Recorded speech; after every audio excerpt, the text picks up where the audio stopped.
मोदी सरकार ने शनिवार को यूपीएस यानी यूनिफाइड पेंशन स्कीम का ऐलान किया है। ये फैसला ऐसे वक्त में आया है जब देश भर के सरकारी कर्मचारी या तो ओपीएस यानी पुरानी पेंशन स्कीम की बहाली की मांग पर अड़े थे या नई पेंशन स्कीम में संशोधन पर।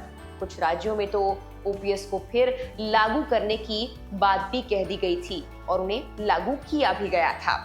2 राज्यों में चुनाव के ठीक पहले मोदी सरकार का यूनिफाइड पेंशन स्कीम का ऐलान करना एक मास्टर स्ट्रोक माना जा रहा है। लेकिन आखिर ये ओपीएस, एनपीएस और यूपीएस है क्या?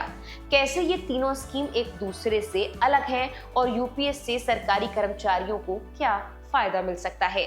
बताते हैं सब कुछ इस वीडियो में। नमस्कार, मेरा नाम है मेघना सचदेवा। आप मुझे देख रहे हैं लोकमत हिंदी पर। सबसे पहले आपको एक एक कर तीनों के बारे में विस्तार से बताते हैं, फिर ये बताएंगे कि यूपीएस यानी यूनिफाइड पेंशन स्कीम इन दोनों से यानी ओपीएस और एनपीएस से अलग कैसे है।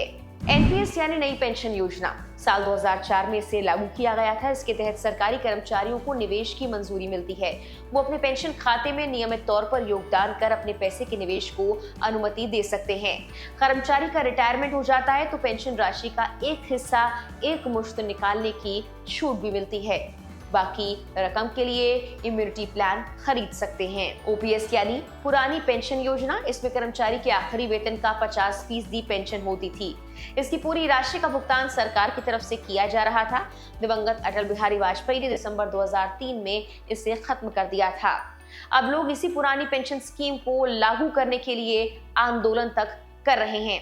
इसे ओपीएस यानी ओल्ड पेंशन स्कीम कहा जाता है।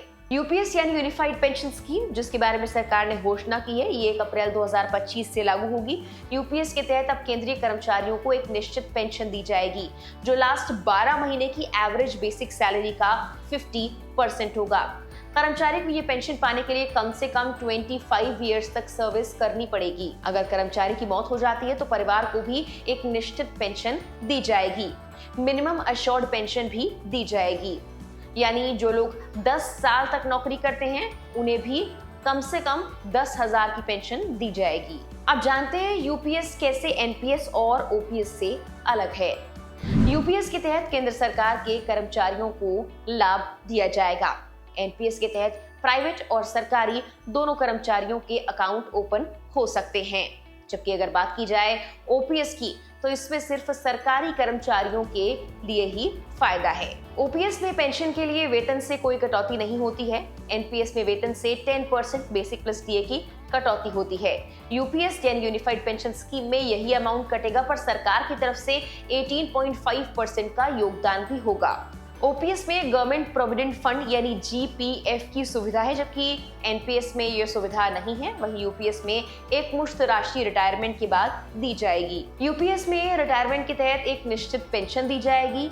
ओल्ड पेंशन स्कीम यानी पुरानी पेंशन स्कीम में रिटायरमेंट के वक्त में भी निश्चित पेंशन दी जाएगी और न्यू पेंशन स्कीम में रिटायरमेंट के वक्त निश्चित पेंशन की कोई गारंटी नहीं है। इसके अलावा यूपीएस में 10 साल की सर्विस पर कम से कम 10,000 रुपए पेंशन का प्रावधान है। ओल्ड पेंशन स्कीम में 40% पेंशन कम्यूटेशन का प्रावधान है, जबकि न्यू पेंशन स्कीम में ये प्रावधान है ही नहीं। यूपीएस में कर्मचारी की मौत हो जाने पर फैमिली पेंशन दी जाएगी। ओपीएस में सेवा के दौरान मौत होने पर फैमिली पेंशन का प्रावधान है। एनपीएस में सेवा के दौरान मौत होने पर फैमिली पेंशन का प्रावधान है। इसके अलावा ओपीएस में रिटायरमेंट के वक्त पेंशन पाने के लिए इन्वेस्ट नहीं करना पड़ता है, जबकि एनपीएस में रिटायरमेंट के वक्त पेंशन के लिए एनपीएस फंड से 40% पैसा इन्वेस्ट करना पड़ता है। लेकिन यूनिफाइड पेंशन स्कीम में भी इन्वेस्ट करने का कोई प्रावधान नहीं है। इसके अलावा भी यूपीएस, एनपीएस और ओपीएस में कुछ अंतर हैं। यूनिफाइड पेंशन स्कीम की घोषणा होने के बाद से तमाम प्रतिक्रियाएं सामने आ रही हैं। जहां कई कर्मचारी इसको लेकर खुशी मना रहे हैं तो कुछ का विरोध अब भी जारी है। हालांकि इस पर आपकी राय क्या है, कमेंट बॉक्स में हमें जरूर बताएं। फिलहाल के लिए इस वीडियो में इतना ही।